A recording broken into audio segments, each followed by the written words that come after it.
Am I going to heaven or hell?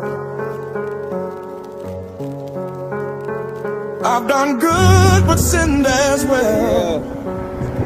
ww.TheRealMe plays on I track. guess only time will tell. Another beautiful day, man, in the books. Another day down. Getting closer and closer to that release date, man. Freedom. I can taste it. I can see it. There's light at the end of the tunnel, man. 20-year prison sentence. I couldn't even see that far. Now that's it. It's closing in. And a lot of people ask me, like, how does it feel? Like, not how does it feel to be free, but how does it feel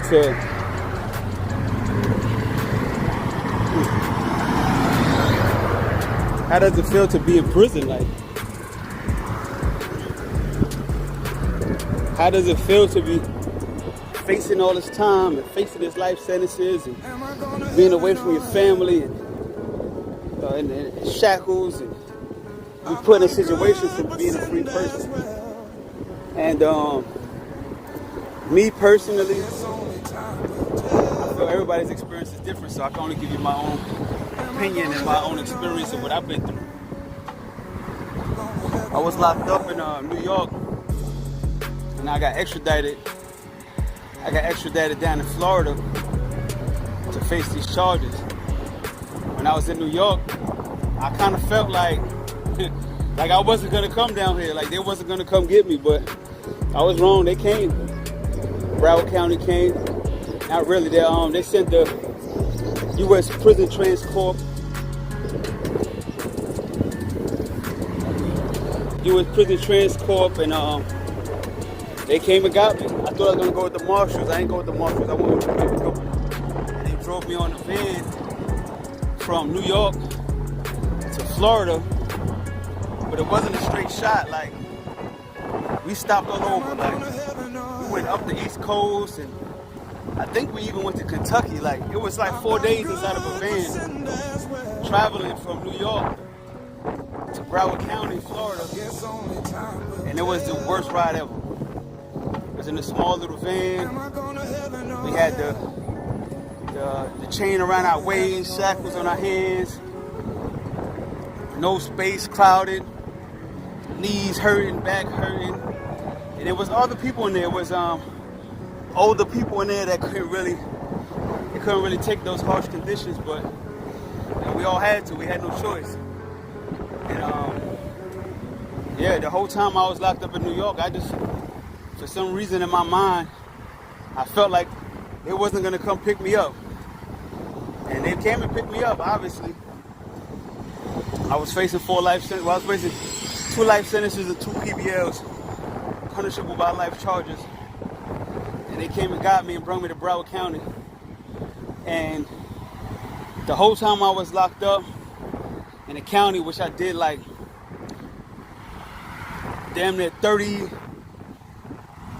about 3 years and some change, locked up in the county jail. And the whole time I was in the county jail, it was people that, they was familiar with the system down here. They was familiar with the system in Florida. They're like, bro, don't play with them. Take a good deal and go to prison and go do your time. In my mind, I'm like, I'm not going to prison and go do no time. Like, nah. I didn't anticipate staying in the county jail for all of those years. But I did. Away from everybody, away from my family, away from New York, away from, what I'm familiar with. And I locked in, I stayed focused.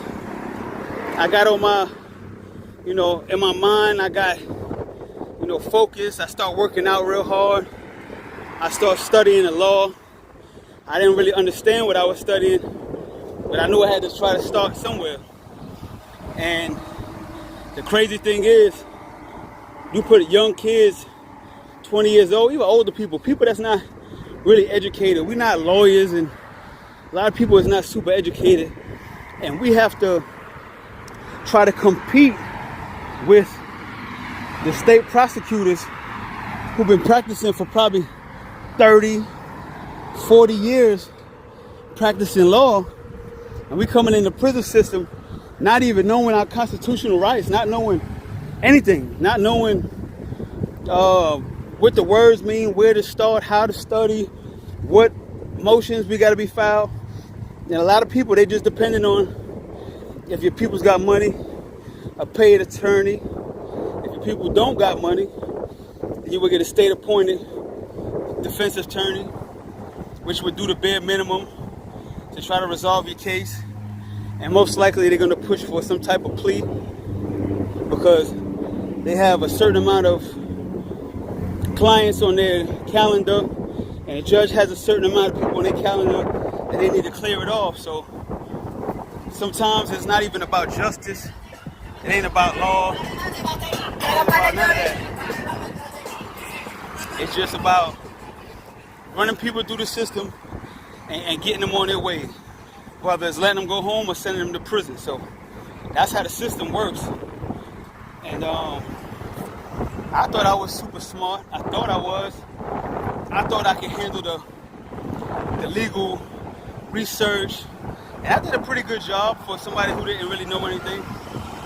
But there's no way I could compete with a whole system of people, that judges that have been on the bench for 30-something years. And it's like, it's no way. Especially when, you know, they got a lot of evidence against you. I felt like they didn't have a lot of evidence against me. I thought I was going to go home, so that's why I took my chances going to trial. I took my chances going to trial. I wound up beating half my charges, and I got convicted of 2 other charges.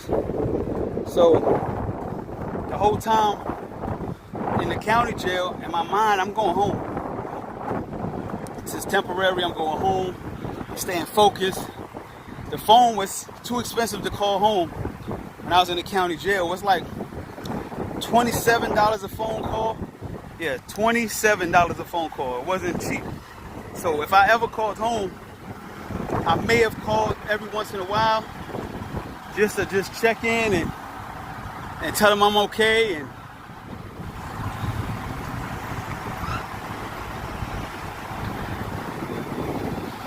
just to check in and tell them I'm okay for like 2 minutes.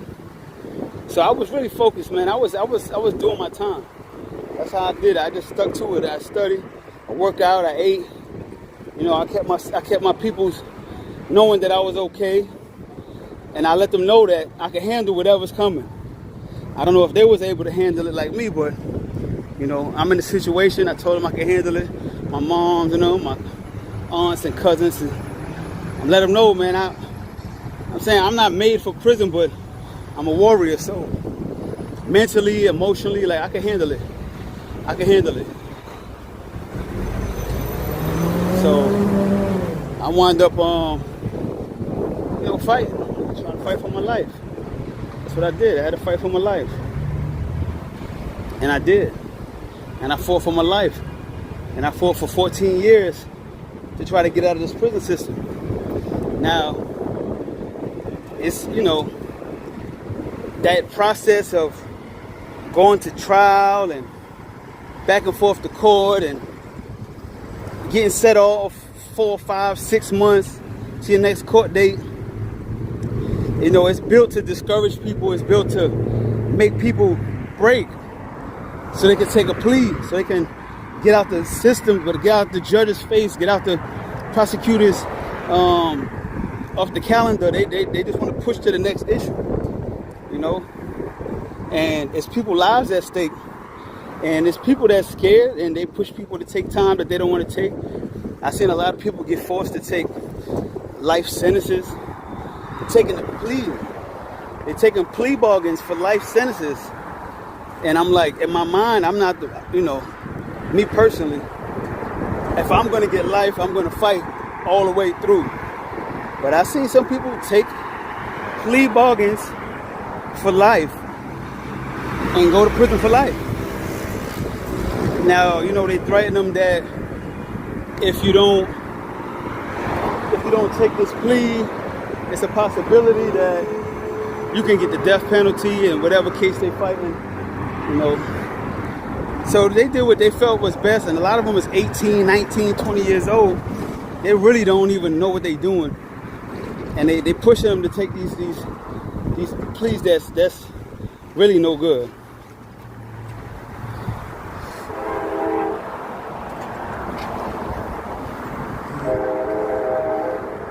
And the prison system is it's real messed up. It's messed up, man. It's horrible, man. It's not fair, and it's unjust, and they don't have like victims' interest at hand. You know, it's a job for them. If you're a prosecutor, your job is to send people to prison. If you're a defense attorney, your job is to try to help people get the least amount of time or get them out, regardless if you feel like they did it or not, regardless of the respect to the victim or the property damage or whatever situation they got themselves into. It doesn't really matter. It's a job, and it's just how it works.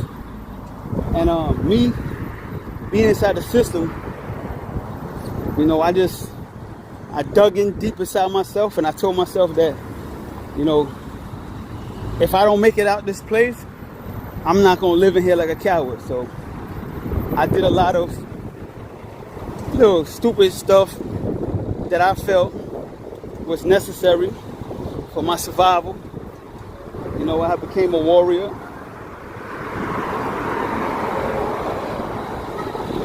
Look, they all on the line. There ain't no way in the world to get past this shit.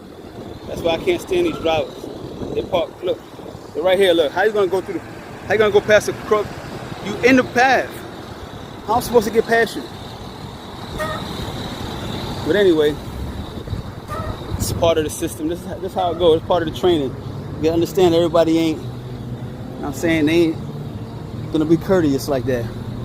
But like I was saying, man, you know, it was like me against the world type situation. Now I'm from New York, I'm in Florida. I don't know how these dudes is gonna react, you know, to a dude from out of state, especially somebody who ain't taking no shit. But it wasn't like, I think I put more emphasis on it than it really was. I was just a person locked up like everybody else. You know what I'm saying?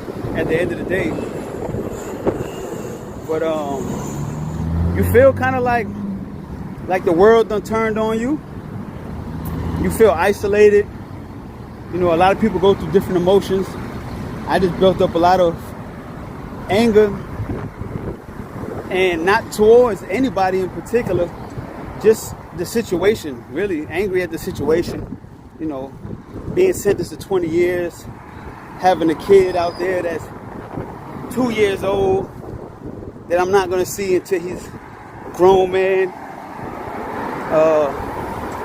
My mother and father passed away while I was in here. You know, watching my sisters and brothers having kids, and not being there to see my nieces and nephews grow up. You know, that type of stuff is hard. But you gotta manage it. You gotta do what you gotta do. So at the end of the day, a lot of times we don't even dwell on the outside world that much. We living inside. We living by the code of what's going on inside. And if you keep that drive and that anger that you got built up, sometimes it works. It works for you in prison. You know what I'm saying? You gotta sometimes just let things go. And when you go through a lot of hesitation while you locked up, like that split second can be a determining factor whether you're gonna be predator or prey inside this place. So sometimes, in my mind, this is my personal opinion, if I feel like a situation where I feel disrespected to a certain level, I'm just gonna go ahead and take care of my business, because I can't be seen that like some coward. I gotta do 20 years in prison. And it's a lot of stupid stuff that I could have avoided. You know, I was young. For young people in prison, it's a little harder, especially when they ain't got no support on the outside. Like, I had like emotional support, you know, I had people to talk to, and that helped me do my time. You know, when I talk to my peoples out there, they like, you know, they praying for me. They want to see me come home, stay strong. You know, those words of encouragement makes a real big difference for somebody inside the prison system. It's not all about, you know, money and visits and all that. You just encouraging words goes a long way inside the system where everybody feels like the world done turned on them, and they really don't have nothing to lose. You give them something to hold on to. So yeah, it's a lot of, you know, depression. It's a lot of depressed people in prison. That's why a lot of people, they use drugs. They use drugs not because they're drug addicts. They just don't know how to handle it. They depressed, they're scared, whatever the case may be, angry. And sometimes they feel, not me, I don't use drugs. They feel like by using these drugs that they can kind of suppress those feelings, those emotions, that anger, that scared, that fear, that, you know, not knowing what's going on next. Because they throw you off, they keep you thrown off, they transfer you out of nowhere from one county to the next. You know, there's no warning. They say everything works like on one schedule. It does not. And sometimes they account this time, sometimes they won't. And you know, if you ain't ready, you're gonna be the one in trouble. So you always gotta be prepared every day for the inconsistencies. And once you learn how to deal with the inconsistencies, and you know that the inconsistency in Florida DOC especially is the only consistency that they have, then you know how to get through the prison system. You know, it's about respect. You know, you respect everybody, and you got to do things a certain way. If you want to do what you want to do, you have to do it a certain way. It's not what you do, it's how you do it. I tell people that all the time. So inside the prison system, you develop a certain pattern. You develop a certain mind state. But you have this drive and ambition, knowing that when I get out of here and I survive this place, there's nothing that can stop me after this. There's nothing that can hold me back. I've been through the worst of the worst. And a lot of times, the only thing worse than being in prison is just dying, really. So if you've been through the prison system, you should have this type of drive and motivation. You should, to never fail again. That's how I feel. So if I can make it through that, I can make it through society where I'm able to drive a car, get around, get money, cook my own food. You know, it's not easy when you've been in the prison system for a long time and you've been dependent on other people to take care of you and you're getting out. But you got to keep that independent mind state, because you know that once you get out, and you will get out one day, that you're going to have to, you know, provide for yourself. So that's my little take on the way I felt about being in the prison system from like almost like 22 years old, 22, 23 years old to now. And that's what it is, man. Y'all stay tuned with me, man. Y'all support me. Y'all follow me with this transition. I'm a record, man, until I go home. And then I'm going to show y'all what it's like when I get out of this place. And y'all ride with me, man. ww.TheRealMe. Blaze on, crashing over. You know, infinite blazing sun. We're going to make it happen, man. Y'all ride with me. Y'all follow me. Like, y'all add a comment. Whatever, y'all got questions. You know what I'm saying? Give some words of encouragement. Whatever, man. Y'all stay tuned, man. ww.TheRealMe TV. Blaze on, crashing over. Signing out, man.